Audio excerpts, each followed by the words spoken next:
yang mengupas isu-isu penggerak pasar modal Indonesia, di mana live streaming kami bisa Anda saksikan di idxchannel.com. Ya, pemirsa, menjadi masalah klasik saat pelaku usaha mikro, kecil, dan menengah atau UMKM mengalami kesulitan saat akan mengakses pendanaan formal dari perbankan atau lembaga keuangan lainnya. Salah satu penyebabnya adalah minimnya informasi yang dimiliki oleh UMKM mengenai akses hingga persyaratan yang harus dipenuhi saat mengajukan pendanaan.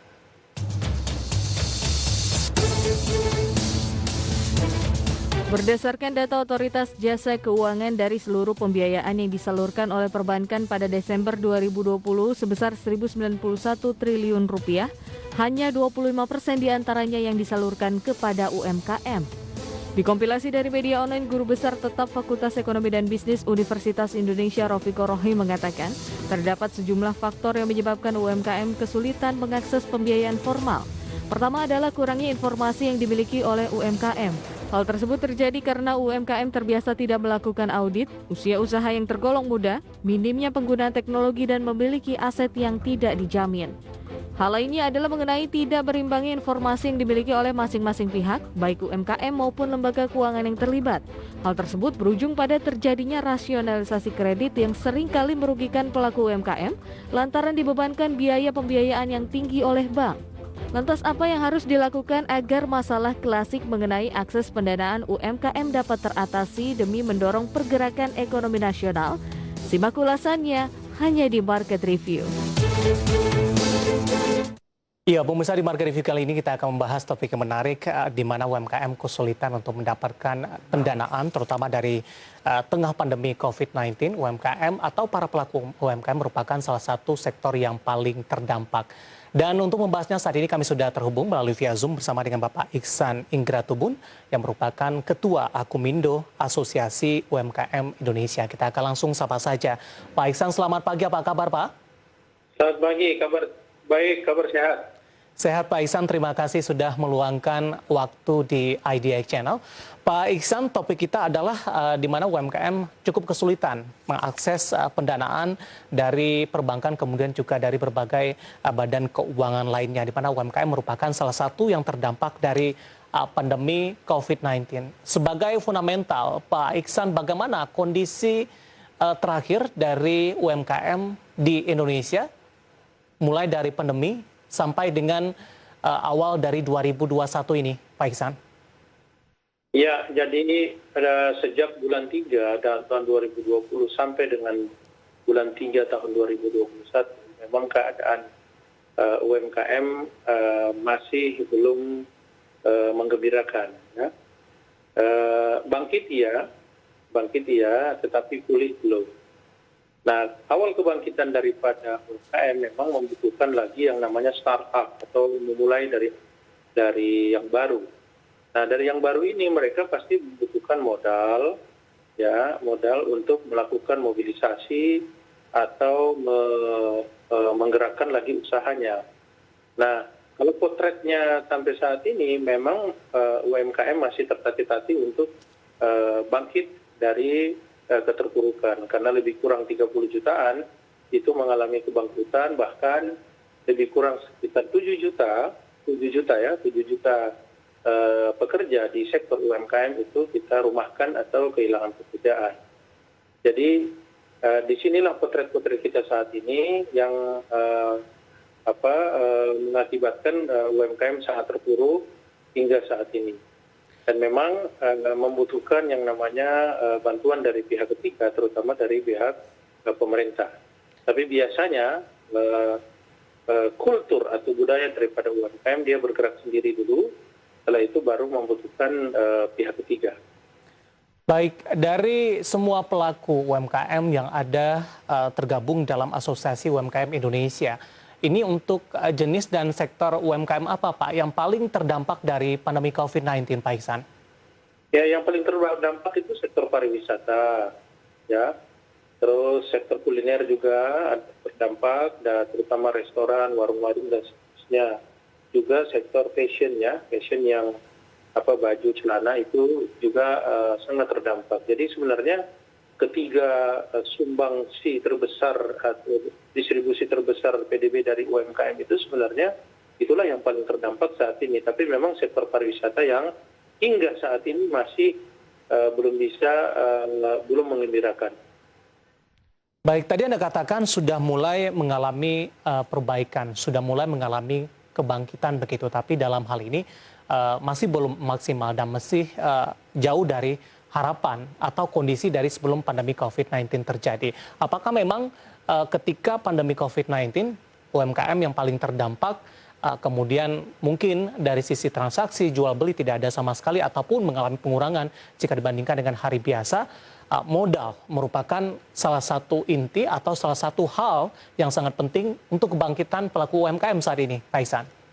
Ya, yang pertama pasti modal ya. Yang kedua adalah iklim yang kondusif, iklim yang sehat. Ya, karena kita sudah kehilangan sekitar 7 juta orang sudah kehilangan pekerjaan, sedangkan pengangguran kan memang sebelumnya sudah ada 7 juta. Sampai kepada 2 juta juga yang sarjana-sarjana yang masih mencari pekerjaan tapi nggak bisa mendapatkan. Otomatis kan manusia atau orang di Indonesia itu low expense, ya, menahan expense-nya atau tidak bisa mengeluarkan expense-nya. Nah, disitulah juga mengakibatkan pembelian atau omset dari para UMKM itu jauh menurun. Nah, karena kehilangan pekerjaan berarti kan dia uangnya itu tertahan. Nah, memang saat ini adalah modal yang paling utama, sedangkan modal yang tersedia dari pemerintah adalah memang dari sektor perbankan, juga ada dari BPUM ya, BPUM yang 2,4 juta untuk 12 juta orang, itu insya Allah dilanjutkan kembali, terus dengan cara hibah ya, terus memang disediakan juga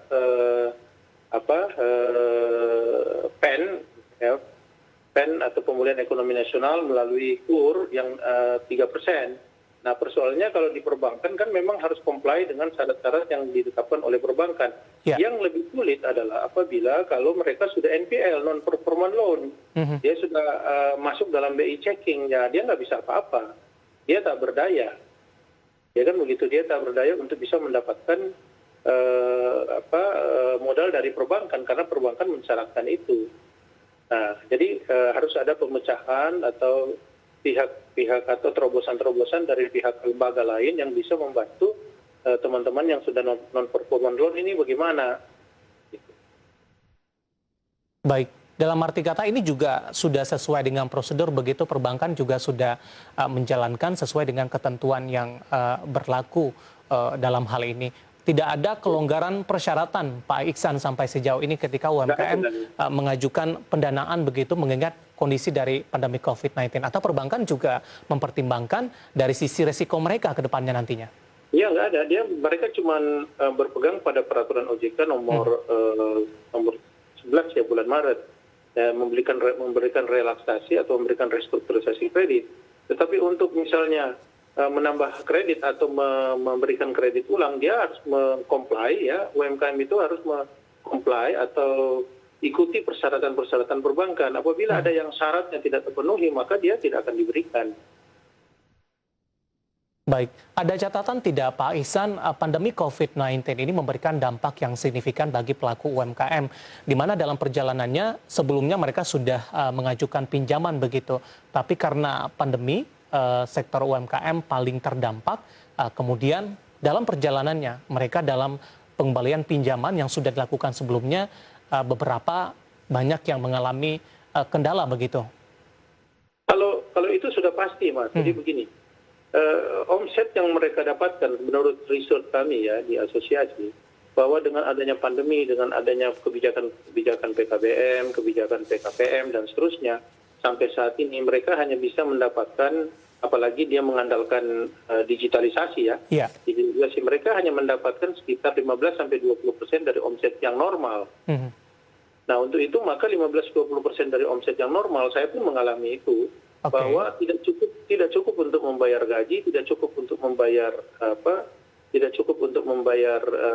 biaya-biaya lain, apalagi membayar perbankan, membayar kredit gitu. Jadi tidak cukup dengan dengan omset yang didapatkan sekitar 15 hanya 20% aja per hari. Artinya ini para pelaku UMKM juga menyadari Pak kondisi yang terjadi sebenarnya, namun hal ini tetap perlu dicarikan solusinya, Pak Ihsan. Ya harus. Jadi sebenarnya disinilah peran koperasi-koperasi sebenarnya. Ya. Ya. Kalau kita andalkan perbankan, karena pemerintah kan mengandalkan perbankan beberapa sekian triliun untuk disalurkan ya, dengan mengandalkan bunga diturunkan ya, interest itu sekitar 3%, kurnya jadi 3%. Tetapi sekali lagi bahwa akses perbankan ini kan harus kita comply. Terutama yang jadi momok itu adalah BI checking. Ya, BI checking. Kalau koperasi kan tidak. Koperasi oke dia membantu dengan tidak melalui, tidak seketat daripada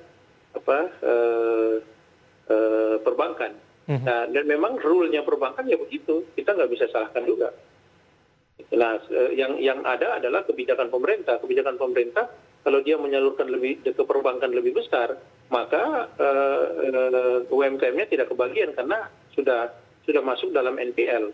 Tapi kalau melalui koperasi mungkin itu lebih bisa membantu teman-teman UMKM. Tapi program pemerintah dengan BPUM ya dengan 2,4 juta untuk 12 juta, saya kira itu untuk usaha-usaha mikro bisa membantu. Baik, Pak Iksan, menarik. Kita akan jeda terlebih dahulu, Pak. Nanti kita akan lanjutkan kembali dan pemirsa tetap bersama kami. Marga TV akan segera kembali usai jeda berikut ini.